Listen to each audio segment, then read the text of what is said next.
लगाता था एक सॉफ्ट म्यूजिक जो उसके डिजाइनर पर्दे खुलते ही बज उठता था, और वहां से सुनहरी धूप और परियों के पंखों की चमक उसके कमरे में भर जाती थी। उसका शाही कमरा एक फैशन स्टूडियो जैसा था। दीवारों पर ग्लिटर चार्ट्स, मैनिक्विन्स पर वेलवेट गाउन और मेकअप ब्रश जो खुद ही एयर ब्रश करते थे। हर चीज जादुई रूप से जिंदा थी, लिपस्टिक से लेकर लेस तक। उसका सपना था पूरी दुनिया के स्टाइल्स को एक ही रनवे पे लाना। Twinkling scissors snip with a graceful sound. The magic flows where their hearts are bound. A kingdom awaits their royal designs. In every seam their enchantment shines. Golden threads of magic swirl in the air. A princess and a fairy crafting beauty rare. Every stitch a wish, every fold a glow. In their dreamlike studio where wonders grow.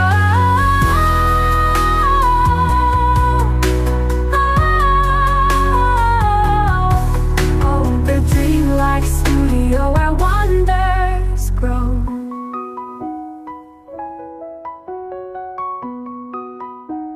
एक दिन जब वो अपनी golden sketchbook में नए design बना रही थी, तभी एक स्केच वाला पन्ना खुद ब खुद हिलने लगा। उस पर लिखा था, 4 डिजाइन्स, 4 दुनियाएं, एक जादुई टाइटल। फीफी एक छोटी सी हाइपर एक्टिव परी स्टाइलिस्ट थी जिसके पास उड़ती हुई मेकअप किट थी। उसका काम था एवलीन को रनवे के लिए रेडी रखना और हर चैलेंज में स्पार्कल स्प्रे करना। अचानक उसकी खिड़की में एक बर्फीला पोर्टल खुला। वो दोनों उसमें दाखिल हुईं। उनका पहला डेस्टिनेशन था फ्राइस्टालिया, जहां सब लोग आइस क्रिस्टल्स के कपड़े पहनते थे। मौसम मीनस्टीस और फैशन रूज़ादा था। यहाँ एवलीन को मिला चैलेंज, एक ऐसी ड्रेस डिजाइन करो जो स्नोस्टॉर्म में भी मेल्ट ना हो। उसने बनाया एक आइस फेदर केप, गाउन जिसमें मिरर फ्लेक्स और जूते जो बर्फ में स्लाइड करते थे। स्नो क्वीन एल्का ने उसे पहला डिजाइन नाम दिया, क्रिस्टलाइन एलिगेंस। अगला था ड्यूनविल, जहां रेत के टीलों पर चमकते हुए रैंप थे। शहजादी को यहाँ सनबीन थ्रेड और मोल्टन ग्लास से ड्रेस बनानी थी। एवलीन ने डिजाइन किया एक फ्लोर लेंथ ग्लोइंग लहंगा जिसमें जुगनू बुने थे, एक दुपट्टा जो हीट प्रूफ मिस्ट छोड़ता था। उसे मिला डिजाइन नंबर 2, गोल्डन मिराज। अगली दुनिया थी एमरल्ड फॉरेस्ट। जंगल में फैशन मॉडल पेड़ थे जो खुद मूव भी करते थे।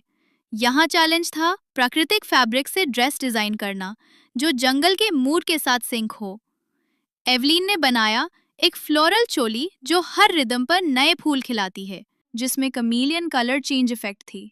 और मिला डिजाइन नंबर 3, वर्डेंट हार्मनी। आखिरी स्टॉप था पर्पल वोल्ट ऑफ अर्गवानी, जहां हर डिजाइनर सिर्फ सोच से डिजाइन बनाता था। मशीन या धागे की अनुमति नहीं थी। लेकिन एवलीन का दिमाग ब्लॉक हो गया। उसी समय फीफी ने उसे स्पार्कल ब्लास्ट दिया और चिल्लाई, उनकी तरह मत सोचो, अपनी तरह सोचो। तब उसने सोचा, एक ड्रेस जो पेस्टल बादलों से बनी हो, जिसमें चांदनी रत्न हो और ट्रेल में हो फ्लोटिंग तितलियां। डिजाइन नंबर 4 बना ड्रीम वेव ब्लूम। जब शहजादी वापस आई, उसने एक ग्रैंड जादुई फैशन शो अरेंज किया, जहां फ्राइस्टालिया के स्नो रैम्प से मॉडल्स आए, डेजर्ट रनवे पर गोल्डन लाइट्स चमकी, जंगल मॉडल्स ने जिंदा वाइन से कैट वॉक की, अर्घावानी की बटरफ्लाई लाइट्स हवा में उड़ रही थीं। Step into the glow where the stars collide. A forest of glitter where secrets hide. Velvet trees and jewel vines they sway. Welcome to the realm where dreams don't decay. Runway of realms where the magic spins, where fashion ignites and the story begins. Straight through the portals in gowns that gleam, couture of the cosmos like a fever dream.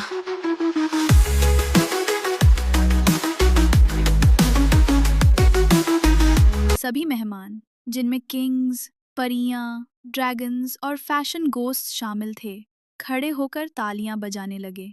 उस रात उसे मिला title eternal एन्चांट्रेस of fashion. उस show के बाद शहजादी की अलमारी एक पोर्टल बन गई, जहां हर ड्रेस एक नई दुनिया खोलती थी। जब भी वो बोर होती, एक ड्रेस पहनती और निकल पड़ती नई दुनिया में। फीफी ने कहा, अब तो हर मेकअप ब्रश भी तुमसे डिजाइन सीखना चाहता है। शहजादी हंसकर बोली, फैशन सिर्फ कपड़ों का नाम नहीं, ये एक एडवेंचर है।